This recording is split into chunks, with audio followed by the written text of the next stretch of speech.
اس election میں آپ کے پاس ایک موقع ہے، آپ کے پاس ایک موقع ہے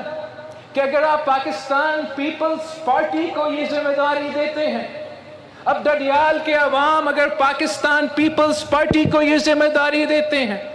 اگر آزاد کشمیر کے عوام پاکستان پیپلز پارٹی کو یہ ذمہ داری دیتے ہیں، تو میرا آپ سے وعدہ ہے کہ میں آپ کا آواز بنوں گا، چاہے مجھے مظفر آباد میں آپ کا آواز بننا پڑے، اسلام آباد میں آپ کا آواز بننا پڑے، یا عالمی دنیا میں آپ کا آواز بننا پڑے، انشاءاللہ تعالی میں ویسے آپ کا آواز بنوں گا جیسے قائد عوام بنا تھا، جیسے شہید محترمہ بینظیر بھٹو بنی تھی، اور انشاءاللہ تعالی چاہے ددیال کے مسئلے ہو، کشمیر کے مسئلے ہو، پاکستان کے مسئلے ہو، ایسا کوئی مسئلہ نہیں جو سیاسی انداز میں، پرامن انداز میں حل کیا جا سکتا ہے، اور انشاءاللہ تعالی ہم حل کر کے دکھائیں گے۔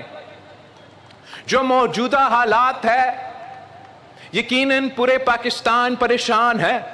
ہر کشمیری دنیا بھر میں پریشان ہے تو ہر پاکستانی پریشان ہے، اور خاص طور پہ پاکستان پیپلز پارٹی کے لیے، پاکستان پیپلز پارٹی کے جلالوں کے لیے، پاکستان پیپلز پارٹی کے کارکنوں کے لیے۔ اس لیے ہمیں تو شہید محترمہ بینظیر بھٹو نے یہ سکھایا تھا، بچپن سے سکھائی تھی کہ جہاں کشمیریوں کا پسینہ گرے گا وہاں ہمارا خون گرے گا۔ تو ہمارے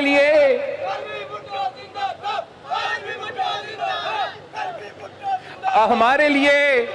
پاکستان پیپلز پارٹی کے لیے، اگر ہمارے کشمیر کے مائیں بہنیں آنسو رو رہے ہیں تو ہمارے آنکھوں سے خون کے آنسو نکلتے ہیں، اگر ہمارا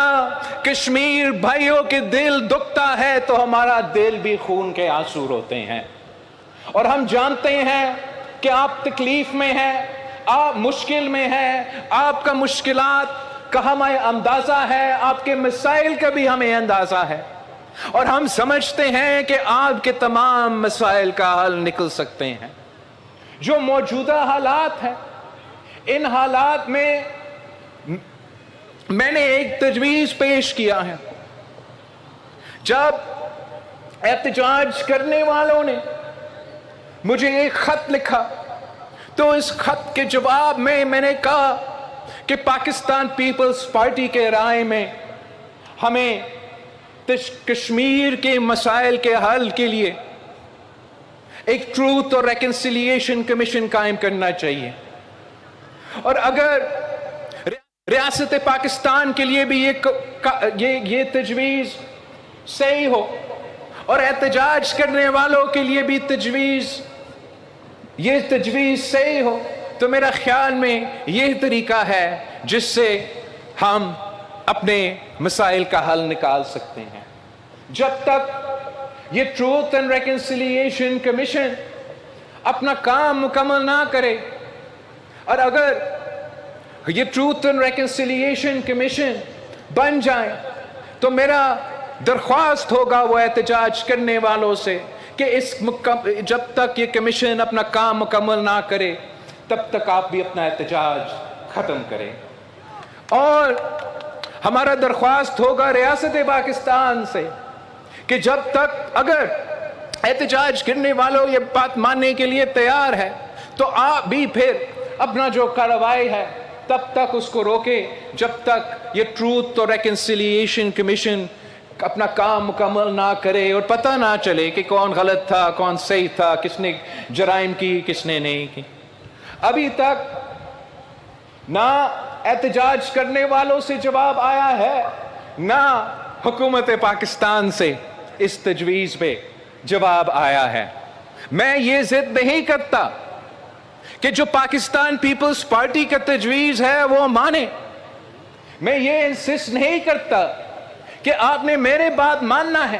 لیکن اگر یہ طریقہ نہیں تو طریقہ کیا ہے؟ اگر آپ ہمارا بات ماننے کے لیے تیار نہیں تو میں احتجاج کرنے والوں سے پوچھتا ہوں، میں حکومت کرنے والوں سے پوچھتا ہوں، تو پھر حل کیا ہے؟ میرا بات نہ مانے لیکن اپنا حل تو بتائیں۔ اس لیے یہ حالات ایسے تو نہیں رہ سکتے. 1 مہینہ سے زیادہ کشمیر ایک ایسا امتحان میں ہے جو پوری دنیا دیکھ رہی ہے, اور اس کا نقصان صرف اور صرف کسی اور کا نہیں, اس کا نقصان صرف اور صرف کشمیری اٹھا رہے ہیں. اب کب تک مشکل میں رہیں گے؟ احتجاج کرنا ہر کسی کا حق ہے, مگر اس انداز میں احتجاج کرنا, اس انداز میں احتجاج کرنا جس کے نتیجے میں کھانے پینے کا اشیاء کشمیر تک نہ پہنچ سکے, فیول نہ پہنچ سکے, دوائیاں نہ پہنچ سکے, تو اس کا نقصان پھر حکومت کا نہیں ہو رہا, ریاست پاکستان کا, ریاست آزاد کشمیر کا نہیں ہو رہا. اس کا نقصان, اس کا بوجھ, اس کا تکلیف صرف اور صرف کشمیر کے عوام اٹھا رہے ہیں. تو حکومت کی غلطیوں کا سزا احتجاج کرنے والوں, حکومت کی غلطیوں کا سزا آپ سے لے رہے ہیں, اور دوسری طرف حکومت ہے جو بالکل میں سمجھتا ہوں دنیا بھر میں یہ فلسفی ہوتا ہے, ایک نقطہ نظر ہوتا ہے کہ حکومت کا ایک رٹ ہوتا ہے, اور اس رٹ کو قائم کرنا بھی حکومت کا ذمہ داری ہے. حکومت کسی کے سامنے جھکتا نہیں, زبردستی کسی مطالبہ نہ مانے, لیکن جو حکومت کا رسپانس بھی رہا ہے اس کو بھی دیکھنا ہے. احتجاج کرنے والے برا بھلا ہوں گے, غلط بھی ہوں گے, لیکن حکومت بھی صرف وہ سزا احتجاج کرنے والوں کو نہیں دے رہے, تمام کشمیریوں کو دے رہے ہیں, اور 30 دن تک دے رہے ہیں. میں آج دردیال آیا ہوں تو آپ فونز تو استعمال کر رہے ہیں, کیا آپ کا انٹرنیٹ کام کر رہا ہے؟